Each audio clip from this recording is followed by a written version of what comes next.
Right, we've just got an hour, so I think I shall make a start. And if anyone else is joining, they can join and pick it up as we go along. So it is recording, so we can share this more widely afterwards. So welcome everybody to the webinar on the Somerset Local Nature Recovery Strategy. And you may be aware, hopefully may be aware, that Somerset Council has recently launched a public consultation on the Somerset Local Nature Recovery Strategy. This is a county-wide plan to guide nature's recovery by setting out shared priorities and opportunities. So the strategy has been developed collaboratively with input from landowners, government bodies, environmental charities, businesses and local communities. And we're now seeking views on the draft strategy and maps. So this webinar is very timely because crucially, we need feedback from those working the land to ensure that these priorities are realistic and practical. So the purpose of this webinar is to provide an overview of the LNRS and what it means for farmers and landowners, and to answer any questions that you may have. I will be showing the mapping. The purpose is not to answer details on individual pieces of land for the mapping. Those questions and concerns can be fed into the consultation response. This is more about so you understand the process and what the strategy is trying to achieve, and if you have any questions around that. So how I'm going to structure this webinar. First of all, give an overview of the local nature recovery strategy. Then we'll move on later to an overview of the map. We'll have a look at the map and we'll examine what it means to you as a farmer or landowner, and what it means to be in or out of the mapped space. We'll then finish by looking at the timeline to publication and next steps. We'll also look ahead to post-publication. What does the LNRS delivery stage look like and who owns or drives it?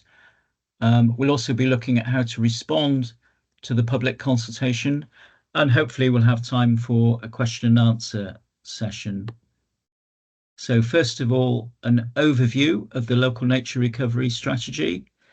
So purpose of the local nature recovery strategy, it's a new statutory system of spatial strategies for nature recovery brought in by the Environment Act 2021. So there are 48 of them in England, covering the whole of England. And main purpose is to help reverse an ongoing decline of nature and biodiversity in England. So as set out in the Somerset State of Nature report and reflecting national trends, nature is in trouble. The decline of nature has profound implications for the long-term health, well-being and livelihoods of Somerset communities. So this strategy provides a clear place-based plan for restoring and protecting nature in a way that supports both people and the environment, and this will in turn help us to be able to target resources effectively.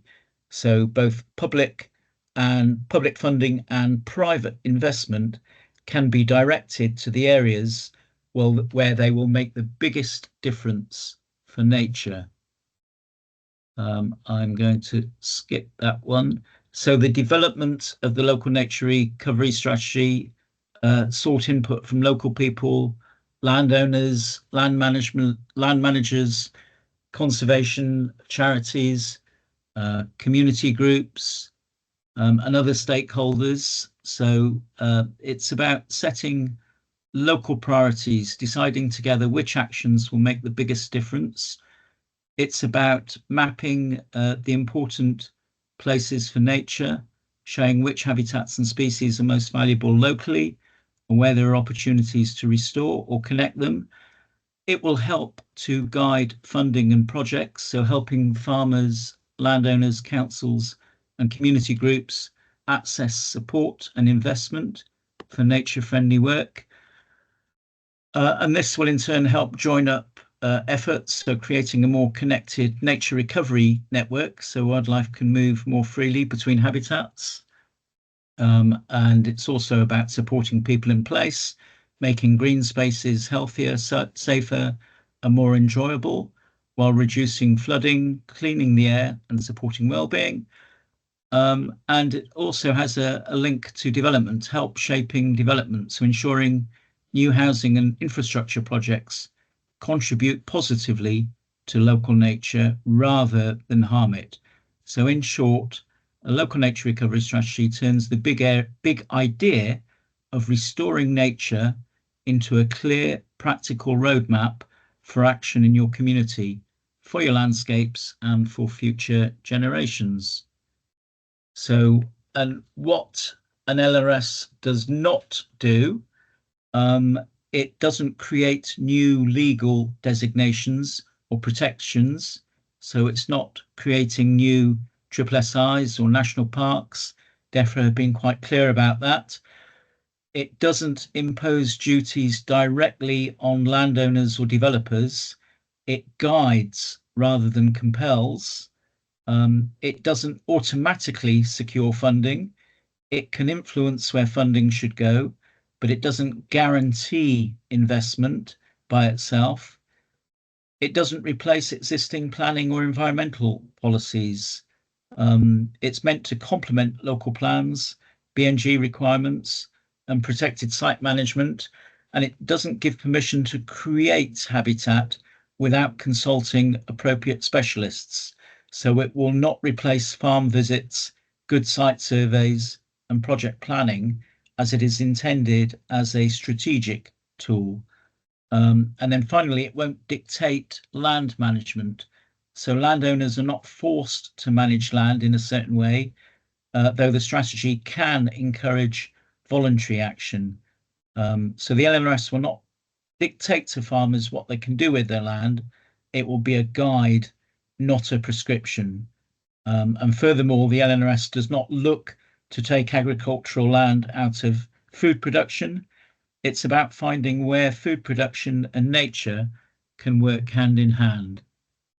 So what is in the Somerset LNRS? Well, it's formed of two parts, a written part, the written report, the statement of biodiversity priorities, and then the mapping element, the local habitat map. And the habitats, priorities, and potential measures described in the written report identify what we want to do. And then the potential measures, the actions to achieve the priorities, are then presented on the map, showing where these would have the greatest benefit. So the written part, the statement of biodiversity priorities, identifies and describes the key habitats and species within Somerset, identifies the pressures and threats to nature in Somerset, identifies opportunities for nature recovery and the wider benefits from these, and identifies priorities and potential measures for nature recovery, taking into account wider benefits and nature-based solutions. And that's very small writing on there. That just outlines how we created priority outcomes. The description of that is actually included in the report in the appendix, so I won't cover that one. We did engage quite thoroughly with farmers and landowners who are critical to the delivery of nature recovery and have a unique knowledge of what would be deliverable and most impactful for nature on the land. So we work very closely with the National Farmers Union, the Country Land and Business Association, CLA, and the Farming and Wildlife Advisory Group, Southwest, FWAG Southwest, to engage farmers and landowners throughout the development of the LNRS. So we had some in-person events where farmers and landowners were invited to provide their perspective on the most important priorities for nature. We had an online survey of farmers and landowners that NFU, FWAG and CLA shared through their networks, inviting thoughts and priorities on priorities and the design of the LNRS. We had a presentation and discussion at the Somerset committee meeting of the CLA. Another one at a workshop for the Mendip Farm Cluster Group. And FWAG took informational leaflets to farmer meetings and events. And events and surveys were advertised extensively by FWAG, NFU, CLA. And finally, we had 3 in-person workshops focusing on the opportunity area mapping and NRS delivery. So a lot of engagement with the farming community. There's a bit of background noise, so I've just shut the window. And this is just some pictures and the leaflets that were handed out at some of the farmer engagement workshops. And this was the later workshops we held, 3 of them in Bridgewater, Glastonbury, and Porlock on the opportunity mapping. So it's primarily focused on habitats, but there's also a bit of a focus on species as well. So 136 priority species were identified from a long list of 396 species assessed as rare, threatened or significant within the county. And from this, 15 individual species and 8 species assemblages were identified that require bespoke actions. And these are listed in the strategy, and also their distributions are mapped. So an overview of the map. What does it mean to you as a farmer or landowner, and also to be in or out of the map space? So the local habitat and opportunity map was created from both national and local data sets.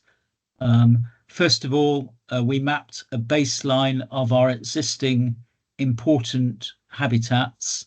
So these are the designated sites, SSSIs, so on, international and national protected sites, and also irreplaceable habitats. So in the DEFRA jargon, these are called areas of particular importance for biodiversity. And then the most important part of the map, we identified and mapped areas where we need to restore and create new habitats to create a joined up sustainable network for nature. And in the jargon, this is areas that could become of particular importance. So I'm now going to go to actually open the map to show you. So I'm just going to reshare again.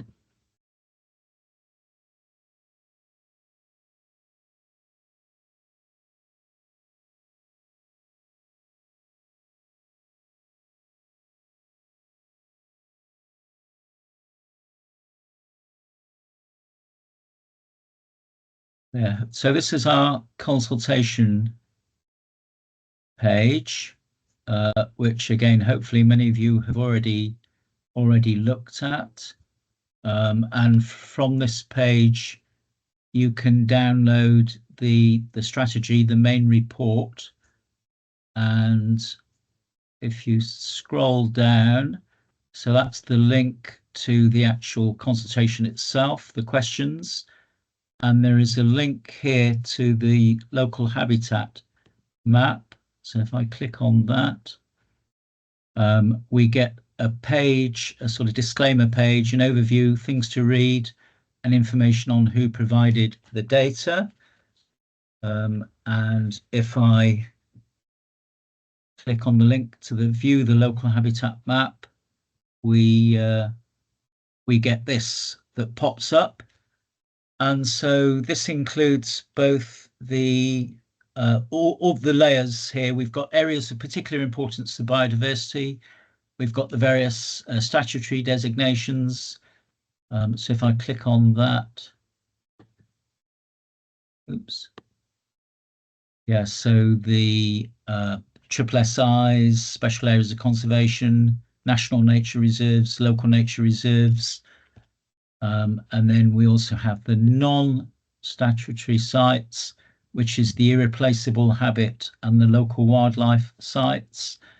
And then there's another link for local wildlife sites because we can't show, because of our agreement with Somerset Environmental Records Centre, we can't show the boundaries of the local wildlife sites at very high resolution. So it changes to obfuscated boundaries at a certain resolution. So that's the existing areas.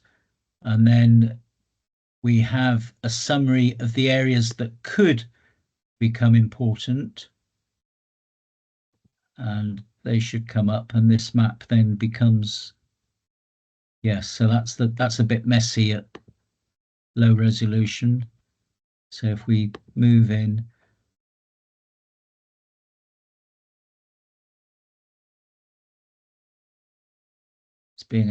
takes a little bit of a while to respond.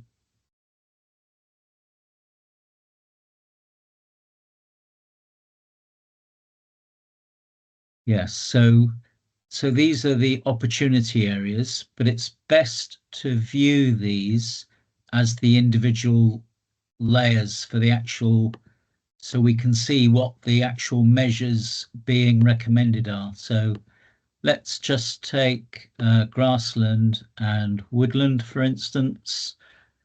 So we've got the pinkish purple for grassland. And so where are we now? We're looking around just west of North Petherton here at the moment. And we've got the greens for woodland.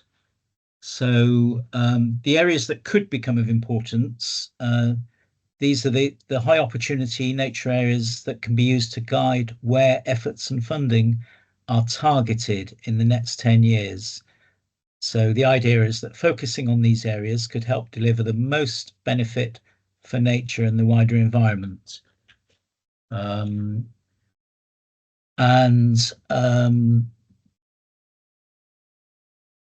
the potential, so these measures, potential measures layers are showing the habitat types. It may, emphasis on may, be most beneficial to create or enhance.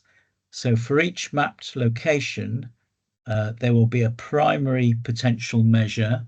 And if we click on one of these, for example, one of the woodland, that's here.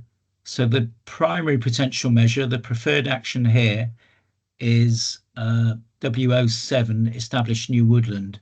So when we refer back to the strategy, where it has the priority outcomes and measures for woodland, the measure W07 is establish new woodland. So the primary measure, this is the one that would be eligible for the BNG uplift, and I'll say a little bit about that later. But we also propose, where appropriate, we propose some optional other measures. So a secondary measure here would be woodland W08, establish trees outside of woodland. And let's click on one of the grasslands, see what we come up with here. So the preferred action for this bit of land here is G2, create and restore wildlife-rich grassland. And so this would be the BNG eligible measure for the statutory uplift. And the additional action being proposed here, the optional other action, is woodland W08, establish trees outside of woodland. So the high opportunity nature areas do not mean that nature recovery activities should not be delivered in other places.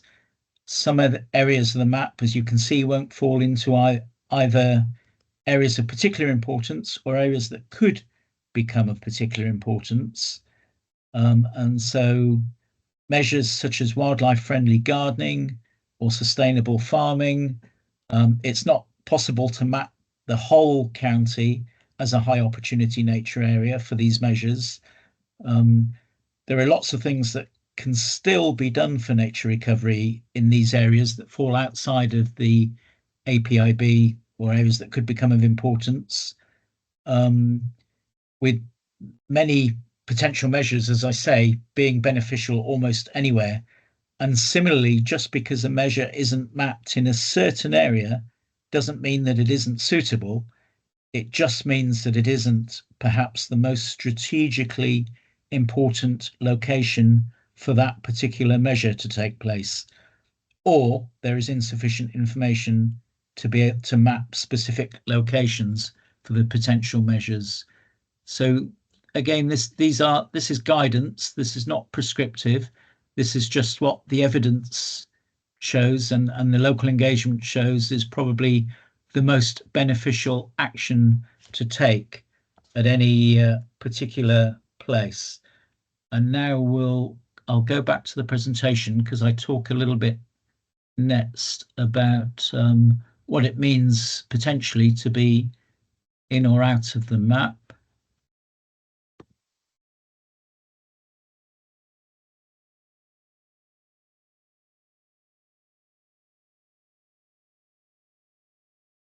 I have to.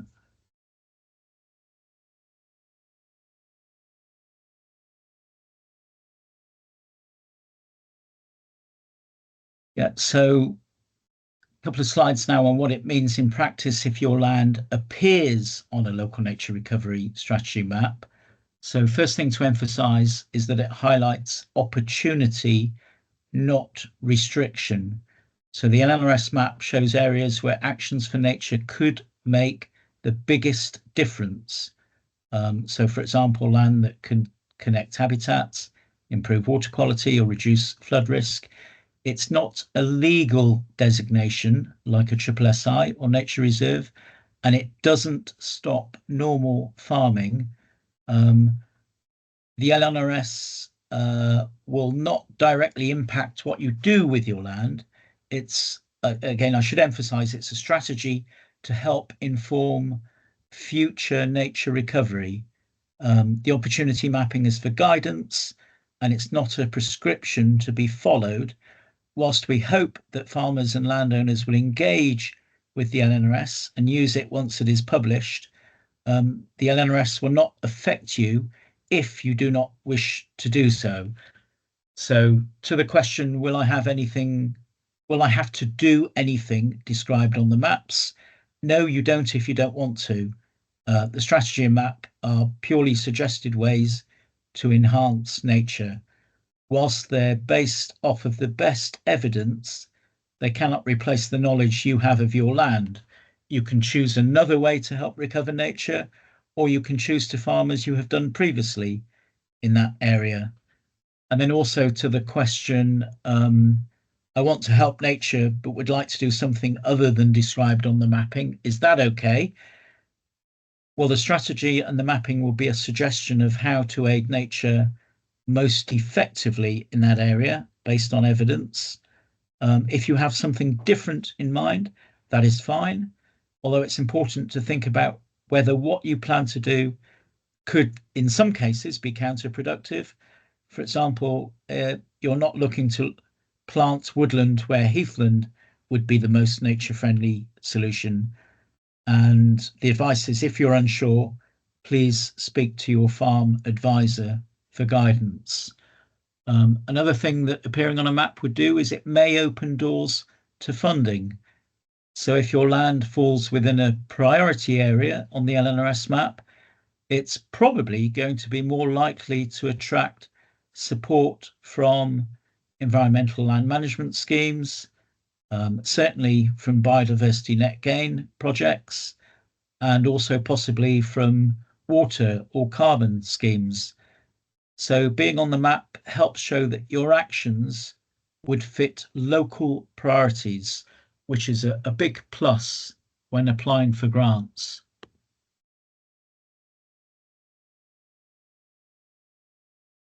So other implications of your land appearing on an LRS map.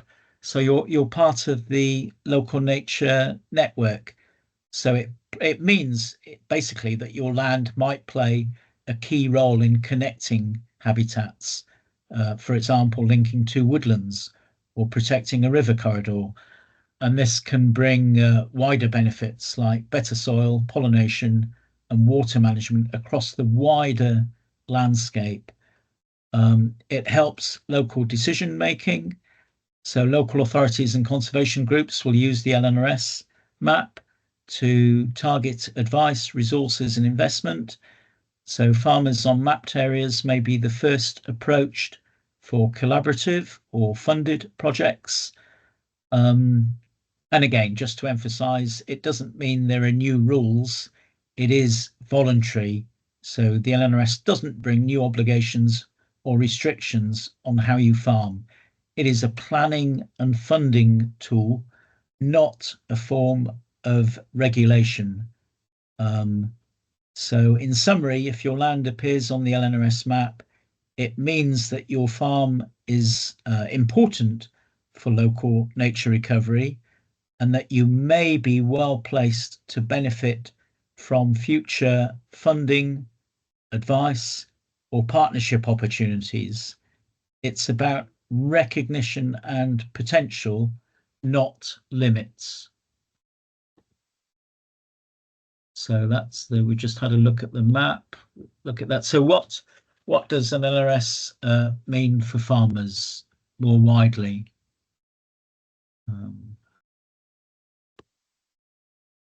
So just some further information on implications of an LRS for farmers. So it's about clear local priorities. So to know which actions matter most and will have the biggest impact where you farm. And this can include from planting hedgerows and creating wildflower margins to restoring ponds or wetlands. But just also to bear in mind that the farming measures described in the strategy, most of those are not mapped because they actually apply everywhere. So when we talk about clear local priorities, it's those mappable measures that we're mapping. A lot of the farming measures are actually quite widespread and will apply just about anywhere. It's about flexibility. So farmers can choose measures that work best for their land, from creating wildflower margins to improving soil health or planting trees. It's about funding opportunities. LNRS priorities are highly likely to help shape schemes like environmental land management. And we think that DEFRA is still working on links, probably with higher tier stewardship. There is already a link with landscape recovery schemes, meaning farmers who align with them are more likely to access grants and support. And it raises the possibility of bringing in extra income streams.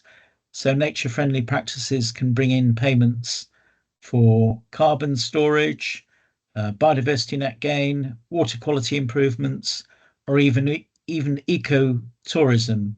So can help to diversify and bring in new income streams.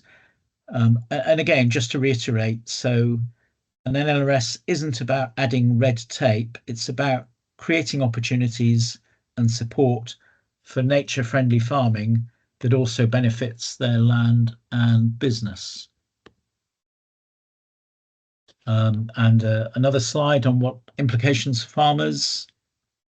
It will support partnership working, so it provides a platform for collaboration with neighbours, parish councils, and local groups for more joined up effort, making landscape scale projects like connected wildlife corridors, flood management easier. Again, it helps with business resilience. So nature-friendly farming practices often improve soil, water, and pollination, and healthier soils, more pollinators, better water management, and shade from trees all help farms adapt to climate change and stay productive, more resilient to the shocks that come along. And also greater recognition and influence. So farmers' local knowledge, we've recognised right from the very outset, is essential to LNRSs and the development of LNRSs. So farming community have been helping shape priorities rather than having top-down solutions imposed to help make sure that food production and nature recovery work hand in hand. And now with the public consultation, there's another chance for you to have your say and make sure that we are striking the right balance there. So in short, for farmers, an LRS can provide clarity, funding opportunities, and community support for managing land in ways that are good for nature and for farming. An LRS helps farmers see where their stewardship efforts can deliver the most benefit, unlock funding opportunities, and support a healthier, more resilient landscape for farming and wildlife. So a reminder that an LRS does not itself place legal restrictions on how farmers can use their land. It's advisory, not regulatory. So it's essentially a map and a plan showing where nature recovery could bring the biggest benefits. It guides action, but it does not impose rules. It allows for farmer choice, so farmers are not forced to change how they use their land. Instead, the LRS helps identify opportunities where voluntary measures would have the most impact. It's linked to incentives, so whilst not mandatory, the LNRS will influence funding schemes, as I mentioned, such as ELMS, biodiversity net gain, water management grants. So aligning land use with LNRS priorities can make it easier to access support. And there's the link with planning, the planning context. So councils and developers may use LNRS priorities when shaping local planning decisions. So this could affect where new development happens and where investment in habitat creation is directed, but it doesn't stop farmers from farming their land. And it doesn't necessarily stop development on their land. So there are some possible potential disadvantages or challenges, and these have been raised in some of the workshops. So there may be competing priorities. Some LNRS actions may feel at odds with the need to maximise short-term food production or profitability. There are always land use pressures, so setting aside land for habitats could reduce space for crops or livestock.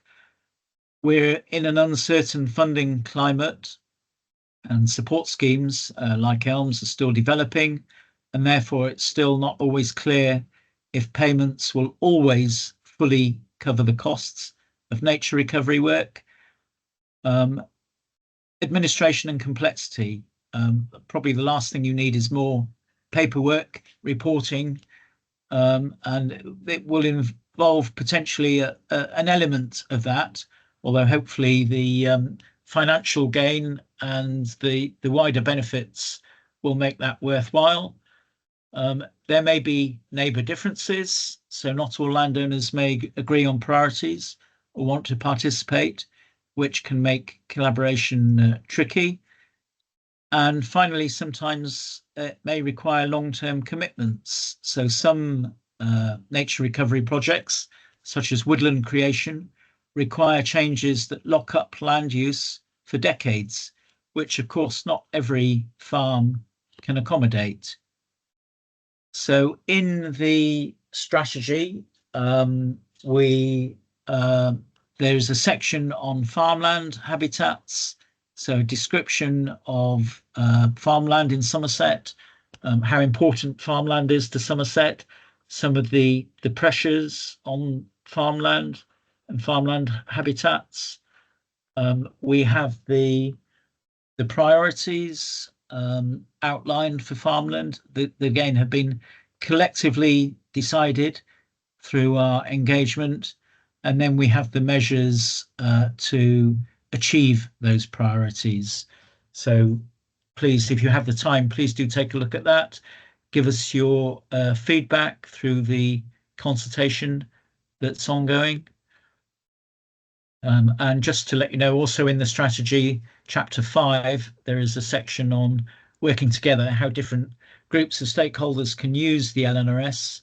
So, for example, individuals, community groups and businesses, town and parish councils,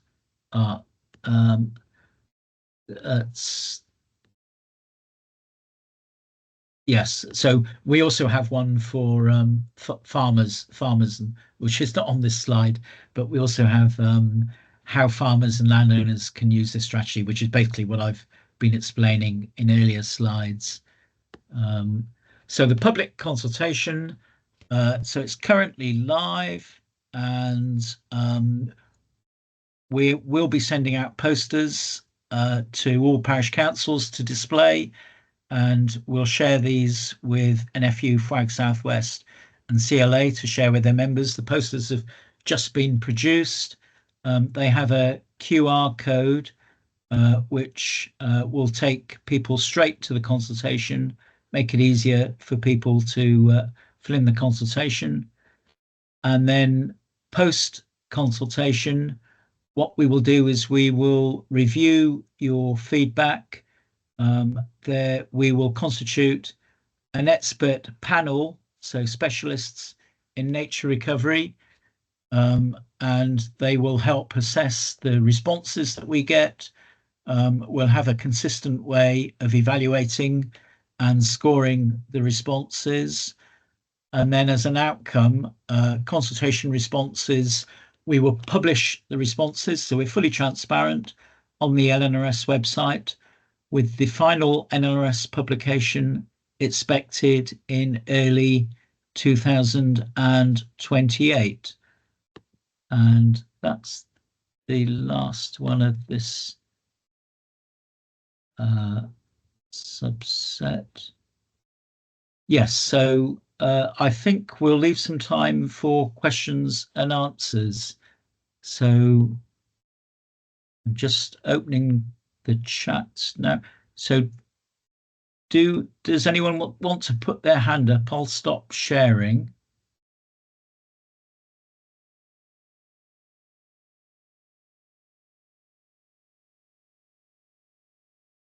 And I see that Harry, you've got your hand up, so I'm going to unmute you. Hi. Hi. Oh, hang on. Sorry, lost you for a minute there. Can you hear me? Yes, I can hear you now. Yes. Thank you for your presentation. I'm just a little bit, I suppose, concerned that land that isn't identified within the LNRS. And I think when you said that DEFRA are going to start using this for identifying land for elms, Yeah.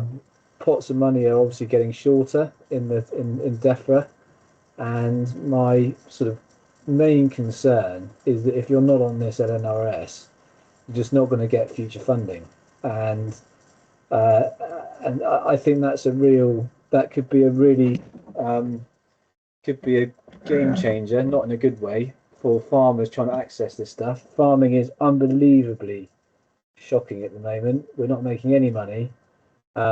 We get elms or future payments for doing things like landscape recovery and HLS taken away from us on grade 4 pretty poor farmland that hasn't got opportunities that if there's no opportunities identified in NRS, and therefore that means we can't get elms funding, could leave quite a few people pretty buggered, really. So that's my biggest concern with all of this, is that looking at our at home, that we've got no opportunities. And you've been around the farm, you've seen the wildflower meadows, you've seen our grass margins, and to say we've got no opportunities for nature just seems bonkers. Sorry, I'll stop ranting. No, thanks for that, Harry. And I do understand where you're coming from there. I think what the challenge within a local nature recovery strategy is that we've had to prioritize. Initially, when we took the first map before Natural England, we had a much larger area of opportunity areas on the map, areas that could become important. And we were told that it was too widespread, covered too large an area. It would dilute some of the funding and effort that needed to be targeted at the most important areas. So the first thing to say is that this is an attempt and an identification at the most important areas, and it doesn't mean to say that the other areas are not important. They are, but I hear your concerns as to if this is going to influence environmental land management schemes, that could be disadvantaging those people who are not on the map. Um, there isn't a link yet to the environmental land management schemes, and it's still unclear as if there will be and to what extent. There have been rumours that there might be some sort of a link, a sort of preference in higher tier stewardship, but we've seen nothing of that yet. For lower tier or SFI, when it returns, that will be applicable everywhere. So we're led to believe. Um, but and I think if you do have concerns, if you certainly anyone who thinks, and I know yourself, Harry, you've got plans to do some marvelous work on your farm, and it's not just about location in terms of the ecological network, as has been identified by both priorities, expert knowledge, local knowledge, and modelling. It's also about achievability over the next 5 to 10 years. So I think we do particularly want to hear if people think that they do have work that they're planning to undertake, do let us know, because that certainly increases the score in terms of achievability. And then we will certainly look very carefully at the responses we get, and where there are good arguments put forward, we should be taking another look for other areas that are currently excluded as opportunity or not included as opportunity areas. I think we will wish to sort of carefully balance that and carefully think about, well, we see that there is potential here and that there is realistic chance of delivery here. So I think we would consider it very, very carefully and hopefully favourably. So will there be a bit of a call for sites type process, or a way of putting land forward that you're looking to do certain projects on, and looking to enhance nature and all those sorts of things? Not a call for sites as such, but the public consultation is the opportunity to say that if your any parts of your farm are not mapped and you think there is reason to believe that they should be an opportunity area for nature recovery, it's the opportunity to make that case then. And this is a draft map, draft strategy, draft map, and there's still opportunity, there's still time to change the map before final publication. So not a call for sites as such, but certainly this is an opportunity to put a case forward and make changes. Cool, and we can do that through the consultation. Yes, yes. Cool. So Okay. in the consultation itself, there are questions on the written report, the strategy. There's also a section of questions on the map, and we have managed to embed the map within the consultation, which allows users to pin comments on particular locations. And I think people can pin up to 5 comments for specific locations. Any more than 5 locations they wish to comment on, then they're advised to send us an email with any further comments. Okay. But you can comment, raise any concerns either way. Some people may be included and don't wish to be included, so it may also go the other way. Yeah. But the consultation is the opportunity to do that. Cool. Thank you very much. Guys, any other hands? I'm not seeing any hands. Oh yes, Maddie. Hi, Steve. Yeah, thank Hi. you. Just to go over that last point that you mentioned, we know that the LNRS might have potential for planning, and it Yeah. might sort of affect BNG and planning applications. If there were farmers or landowners who did want to remove pieces of land from the LNRS, are they best doing that through the public consultation? I would say yes. Do it through the public consultation, and we will have this panel to look at if it's considered to be an essential piece of land, probably in terms of connectivity. Um, it would be a difficult decision to make because if it's viewed as a really strategically important area, because it doesn't impose any obligations on a landowner. Um, I'm not quite sure how we would deal with that case yet, but we're also sympathetic if a farmer really doesn't want their land to be included, and it's not what the ecologists would consider to be an absolutely critical piece of land for ecological connectivity, then I think we'd look very sympathetically on removing it because as we've just heard from Harry, there will be farmers who want to include their land, so there might be a bit of balancing to do there. Great, thank you. Okay.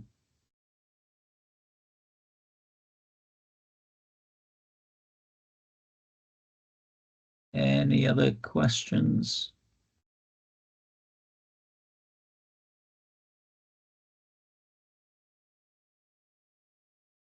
Mandy? Hi, Steve. I think in a previous workshop, someone brought up the fact that they had wax caps on in one of their fields. So what they were explaining was that they know their farm on a field by field basis. So if there's an action as a priority action, that wouldn't be suitable to take because they realize that there are other species that also need protecting, they could put that comment on the map because obviously you don't know the minute detail of what's in each field, and that's for the farmers to explain, isn't it? Yes. So the species that we have the map layers for are just those threatened or rare species that need specific, particular bespoke measures over and above the habitat measures. So for most rare species, the habitat measures will already have included within them actions that will help those species. So by so if there's an area where there are particular species such as wax caps, hopefully the habitat measures identified for that land will help the wax caps. If the landowner thinks actually there should be an additional measure that would help wax caps that hasn't been identified on the map, then yes, please use the consultation to let us know because we're not going to get everything right first time round. So again, this is an opportunity to provide us with a bit of extra information and use people to do some ground truthing and let us know about things we might not even know about. Thank you. Thanks. Rachel.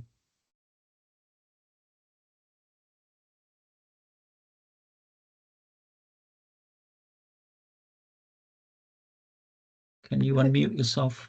Yeah. There we are. Hi. Just a couple of sort of observations, really. Not really specific to us, but partly. The first is I've had a sort of play around with layers and options and things.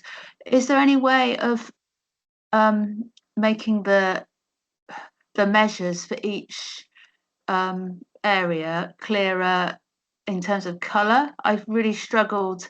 So, like with the grassland, there was four measures, like GR or whatever, and I kept trying each one, and I couldn't really tell the difference between any of them. They were just a little bit paler pink or a little bit greener. Is that so for the next round? Is that something that the IT people can look at? I hope so. It's a very good point.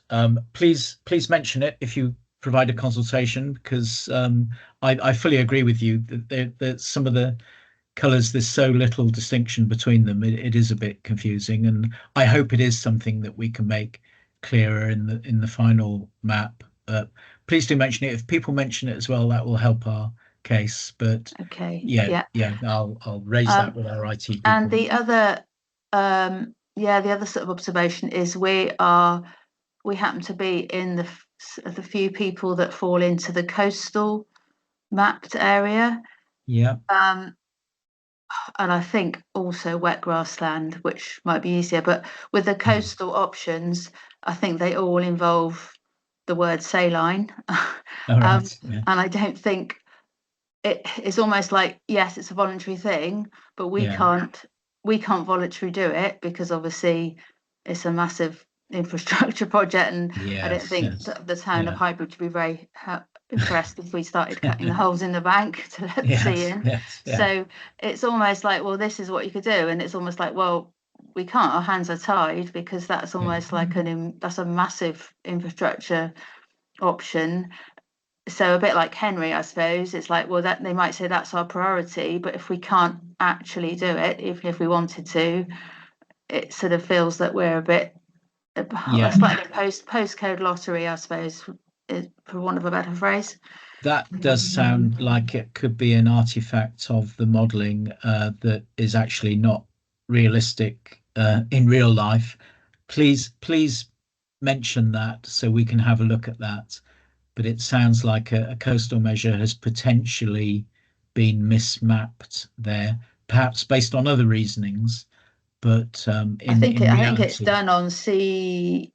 I guess it's to do with proximity to the coast and the sea level up to the main road. But the way we farm at the moment is very much providing habitat to sit alongside the estuary. So we're sort of we're working with the estuary as a sort of a backup habitat for the wildlife that use it. So I'll put that in the responses.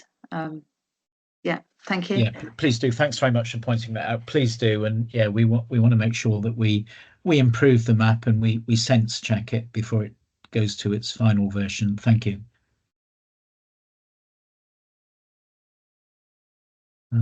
Anyone else? We're in the last few minutes now.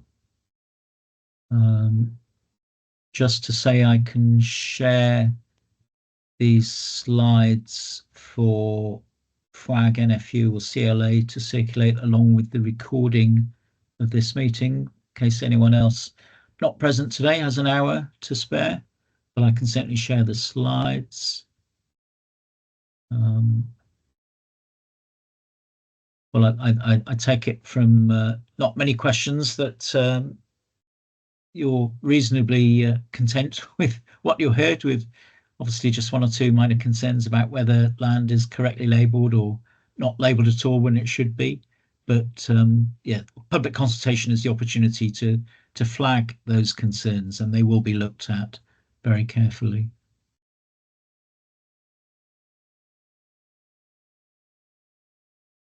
So doesn't appear to be any final questions.